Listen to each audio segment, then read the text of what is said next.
যায় দিন ভালো আসে দিন খারাপ। আর দেখতে দেখতে এই বছরের রমজান মাসটাও চোখের পলকে শেষ হয়ে গেল। পুরো মাসের মধ্যে রমজান মাসটাই হয়তো মনে হয় তাড়াতাড়ি করে চলে যায়। দোয়া করি আগামী রমজান মাসটাও যেন আল্লাহ তাআলা আমার ভাগ্যে রাখে। আলহামদুলিল্লাহ, ইবাদত বন্দেগী নিয়েতে পুরো মাসটা কিছুটা ব্যস্ত ছিলাম। আবার সে আগের ধরা বাঁধা যে রুটিনটা আছে সেখানে ব্যস্ত হয়ে যাব আর একদিন কি দুদিন পরে। আসসালামু আলাইকুম ভিউয়ার্স, কেমন আছেন সবাই? আলহামদুলিল্লাহ আমি ভালো আছি। আশা রাখছি যে যেখান থেকে আজকের আমার এই ব্লগটি দেখছেন সবাই ভালো আছেন, সুস্থ আছেন এবং নিরাপদে আছেন। চলে এলাম আমার রমজানের শেষ ব্লগটা আপনাদের সাথে শেয়ার করার জন্য। আশা রাখছি প্রতিদিনের মতো আজকের ব্লগটাও আপনাদের অনেক ভালো লাগবে। আর সেই জন্য ছোট্ট একটা রিকোয়েস্ট করে নিচ্ছি, লাইক দিয়ে ভিডিওটি কন্টিনিউ করে যাবেন। ছোটোবেলার ঈদগুলো এমন ছিল, রমজান মাস আসলে কখন যে ঈদ আসবে সে খুশিতে সেই রমজান মাসটা পার করতাম। এখন আর সেই সময়টা আর আনন্দ করতে পারি না। এখন বড় হয়ে যাওয়ার পরে সংসারের কাজের চাপ বেড়ে গিয়েছে। এখন ঈদ আসলে মনে হয় একটি বাড়তি টেনশন আর বাড়তি একটা ঝামেলা। এর কারণ হলো আমরা গৃহিণীরা তো ঘর সংসার যারা কাজকর্মগুলোকে গুছিয়ে রাখতে পছন্দ করি, তারা তো এই সকল ঝামেলার মধ্যে প্রতি বছরই পড়ে থাকে, স্পেশালি ঈদের আগ মুহূর্তে। সংসার তো অনেক কাজই থাকে, সব কাজ তো আর আপনাদের সাথে শেয়ার করা সম্ভব হয় না। তো যে কাজগুলো খুবই সুন্দর করে আমি গুছিয়ে করার চেষ্টা করেছি ঈদের আগ মুহূর্তে, সেগুলোই আপনাদের সামনে প্রেজেন্টেশন করছি। আমি জানি না আমার এই ব্লগগুলো দেখে কার কেমন লাগবে। যদি ভালো লেগে থাকে তাহলে ছোট্ট একটা রিকোয়েস্ট করে নিচ্ছি, প্রতিবারের মতো আমার চ্যানেলে যদি আপনি নতুন করে ভিজিট করে থাকেন তাহলে সাবস্ক্রাইব করে পাশে থাকা অল বেল বাটনটি প্রেস করে রাখবেন। আর ফেসবুক পেজ থেকে দেখে থাকলে ফলো দিয়ে আমার সাথে থেকে যাবেন। আর এই কাজগুলো যারা করে ফেলেছেন সকলকে অসংখ্য ধন্যবাদ জানাচ্ছি। বেশ কিছুদিন ধরে আমার ড্রেসিং টেবিলটা একটু নতুন করে একটু গুছিয়ে নেব। তো ওই যে হাতের কাজ এত বেশি থাকে, করব করে করা হচ্ছে না।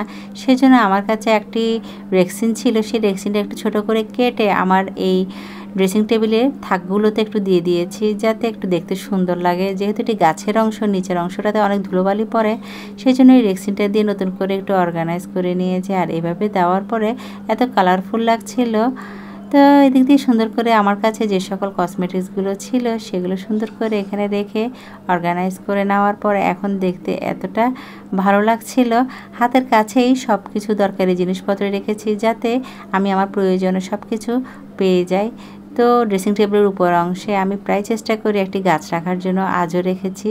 তো এই গাছটা রেখে নতুন করে অর্গানাইজ করে নেওয়ার পরে দেখি বলুন তো কেমন লাগছে আপনাদের থেকে আমার এই ড্রেসিং টেবিল অর্গানাইজেশনটি।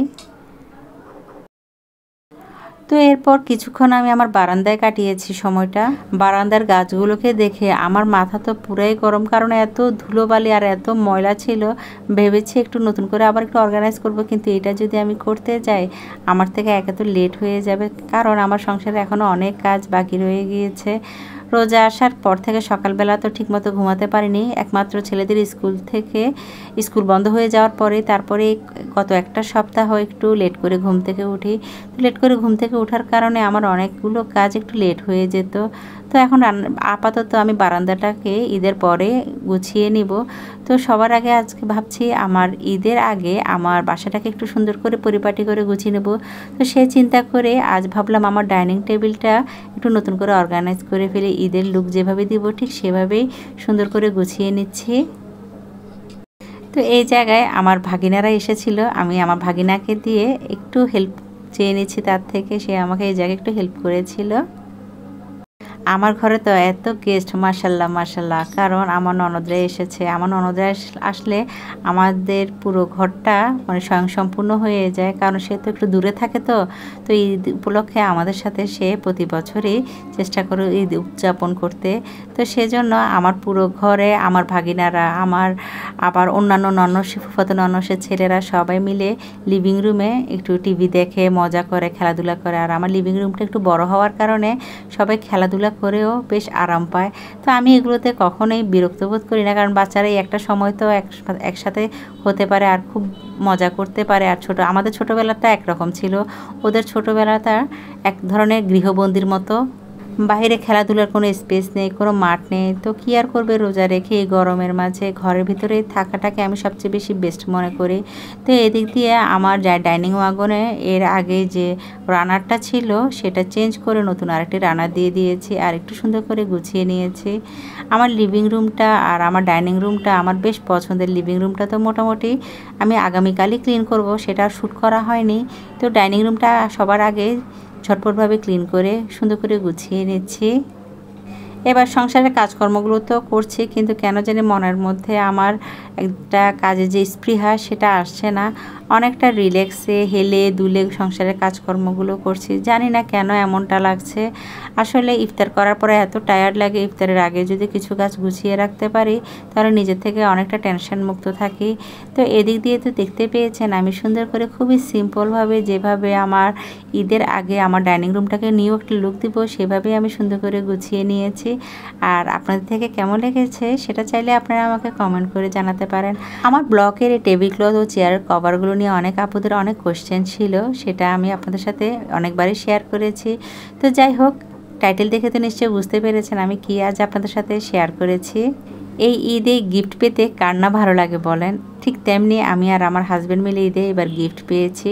তো আমি তো আমার গিফটটা আপনাদের সাথে শেয়ার করতে পারছিলাম না, কারণ আমি যে জামাটা গিফট পেয়েছি সেটা অলরেডি টেলার্সে দিয়ে দিয়েছি তাড়াতাড়ি করে সেলাই করার জন্য। আর সেটা আমি আল্লাহ তাআলা আমাকে হায়াত দিলে আর আমি বেঁচে থাকলে ঈদের দিন সকালবেলা গোসল করে ওই ড্রেসটা পরবো।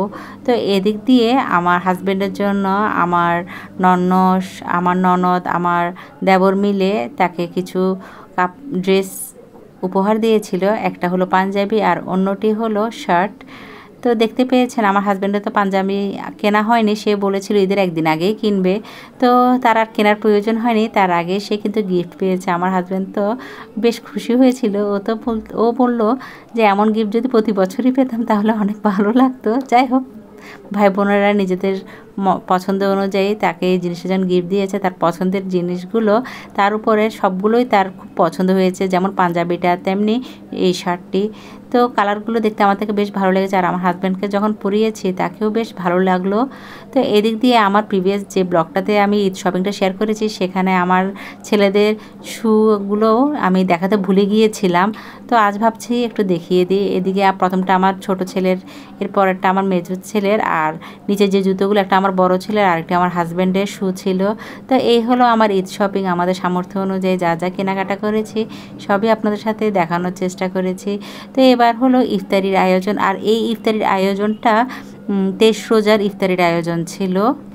এই ইফতারের আয়োজনটা আমি আমার প্রিভিয়াস ব্লগে শেয়ার করতে চেয়েছিলাম, কিন্তু আমি আমার ঈদ শপিংটা দেখাতে গিয়ে এত বড় হয়ে গিয়েছিল, তো যার কারণেও এই ইফতারের যে আয়োজনটা ছিল সেটা আপনাদের সাথে দেখাতে পারিনি। তো ভাবলাম আজ আপনাদের সাথে শেয়ার করে ফেলি।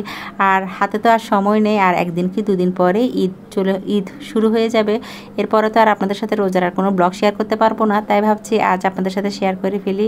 আজ আপনাদের সাথে যে ইফতারের আইটেমগুলো শেয়ার করছি সেটা হলো আমি একটু নান রুটি বানাচ্ছি ঘরে, আর সেই সাথে একটু তান্দুরি চিকেনকে ভালোভাবে ম্যারিনেট করে রেখেছি। যদিও এটি তান্দুরি নয়, তান্দুরিতে একটু কয়লার উপরেই করে, আমি তো চুলার উপরেই করব।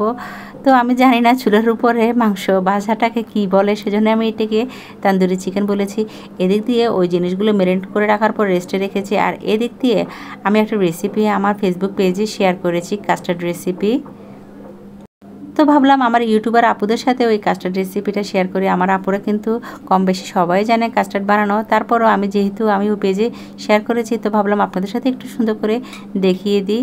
তো এদিক দিয়ে আমার যে ফ্রুট কাস্টার্ডের রেসিপিটা সেটা তো আমি সুন্দর মতো সকল ধরনের ফ্রুটস দিয়ে সুন্দর করে প্রেজেন্টেশন করে শেয়ার করে ফেলেছিলাম, আর ওদিক দিয়ে ম্যারিনেট হয়ে যাওয়ার পরে মাংসগুলো অল্প মৃদু আছে ভেজে নিচ্ছি। ওই যে বলেছি এটা তো তান্দুরি নয়, তার চুলার কয়লার উপরে আমি এটা করে নিই, এটা চুলার তেলের মধ্যে আমি ভেজেছি। তো এদিক দিয়ে মাংসগুলো ফ্রাই হতে হতে আমি যে এই নান রুটিগুলো ম্যারিনেট করে রেখেছি এটাও ঠিকমতো স্টিফ হয়ে ফুলে গিয়েছিল, এখন একটু ভালোভাবে একটু মথে নিচ্ছি। ইফতারির আইটেমে একটু ভিন্ন ধরনের আয়োজন করলে খেতে কিন্তু বেশ ভালো লাগে। আর সব সময় ছোলা, বুট, পেঁয়াজি, বেগুনি, আলুর চপ খেতে ইচ্ছেও করে না। তো মাঝে মাঝে চেষ্টা করি পরিবারের জন্য একটু স্পেশাল আয়োজন করার জন্য। তো এদিক দিয়ে যে নানরুটিগুলো আমি মেখে রেখেছি সেগুলো একে একে সবগুলো বানিয়ে নিচ্ছি। যেহেতু আমি একা মানুষ সেজন্য একটু আগে থেকে এগুলো করে রাখতে হয়, না হয় আমি ইফতারির আগে খুব বেশি ঝামেলা হয়ে যায়। তো মোটামুটি আসরের নামাজ পড়েই আমি এই নানরুটিগুলো বানিয়ে নিচ্ছি। আর একে একে সবগুলো নানরুটি আমি ছেঁকে নিব। এখনও সংসারের অনেক কাজ বাকি আছে, ঘরটাকে এখনও ডিপ ক্লিন করিনি, তার উপরে ঈদের কোনো নাস্তা বানানো হয়নি। আমি জানি না আমার কেন জানি এবার মন চাইছে না আমি কোনো কাজকর্ম করি, শুধু ইচ্ছা করছে বসে বসে শুধু মোবাইল দেখি, সবার ভিডিও দেখি, সবার রেসিপি দেখি। এত রেসিপি দেখেছি কিন্তু ওই যে আগ্রহ পাচ্ছি না কোনো কিছু বানানোর, কেন জানি মনে এবার সায় দিচ্ছে না। তারপরেও কিন্তু আমি করব, দেখব কি প্রত্যেকবারের মতো ঈদের আগের দিন আমার উপর অনেক বড় একটা ঝড় যাবে, একা হাতে সব কিছু করতে গিয়ে আমার নাজেহাল অবস্থা হয়ে যায়। আমি জানি এবারও আমার সাথে সেম হবে। ঠিকই যখন কাজ করার একটি স্পৃহা জাগে মনের মধ্যে তখন সবগুলো কাজ একসাথে করে ফেলি, সেটা যত রাতই হোক না কেন। এমনও দেখেছি আমার ঈদের আগের রাত আমি 3টা-4টার আগে কখনো ঘুমাতে পারতাম না। ঠিকই 3টা-4টার দিকে আমি পুরো ঘরটাকে ক্লিন করে নাস্তা বানিয়ে পুরো ঘরটাকে পরিষ্কার করার পরে তারপরে রিল্যাক্সে একটু শুই। কিন্তু শুতে শুতে দেখতাম কি ওদিক দিয়ে ফজরের আজান দিয়ে দিত আর ঈদের সময়টাও চলে আসতো। আমি জানি আমার সাথে সেম এবারও একই রকম হবে। যাই হোক, চেষ্টা করছি একা হাতে যেভাবে সেভাবে হোক আমি আমার ঘরের কাজকর্মগুলোকে করে নিতে পারি, যেন আপনারা আমার জন্য একটু দোয়া করবেন। এদিক দিয়ে যে কাস্টার্ডটা আমি বানিয়েছি সেটা আমি সুন্দর করে একটা আমার কাছে যে ছোট ডেজার্ট কাপ আছে আমার পরিবারের সদস্য অনুযায়ী ডেজার্ট কাপগুলোতে নিয়ে নিচ্ছি। আর এদিক দিয়ে একটু এই তান্দুরি চিকেনের সাথে একটু সালাদ করে নিয়েছি, টক দই দিয়ে, ক্ষীরা দিয়ে একটু মেখে নিয়েছি।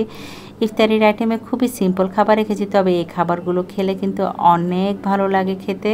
এদিক দিয়ে খাবারগুলো টেবিলে সার্ভ করে দেওয়ার পরে এই যে সুন্দর করে গুছিয়ে নিয়েছি। আর ঝাল খাবারের সাথে একটু ডেজার্ট আইটেম রাখার পরে এই কাস্টার্ডটা দেখতে এত সুন্দর লাগছিল। স্পেশালি এই ডেজার্ট কাপগুলোতে রাখার পরে আমার অনেক কাপড়ে আমাকে প্রশ্ন করেছিল আমি এই কাপগুলো কোথা থেকে কিনেছি। এগুলো যেহেতু আমি চট্টগ্রামে থাকি, চট্টগ্রামে গোলাম রসুল মার্কেটে আমি এই কাপগুলো পেয়েছি আর সাথে সাথে নিয়ে ফেলেছি। আর এগুলো পার পিস 20 টাকা ছিল। তো যাই হোক, এদিক দিয়ে আমাদের সেহরির আয়োজন ছিল এগুলোই আগামীকাল রাতের। আশা করি প্রতিদিনের মতো আজকের ব্লগটা আপনাদের অনেক ভালো লাগবে। তো আজ দেখা হবে পরবর্তী ব্লগে নতুন ঈদ ব্লগ নিয়ে। ততক্ষণ পর্যন্ত সবাই ভালো থাকবেন, সুস্থ থাকবেন, আমার জন্য দোয়া করবেন। আল্লাহ হাফেজ, আসসালামু আলাইকুম।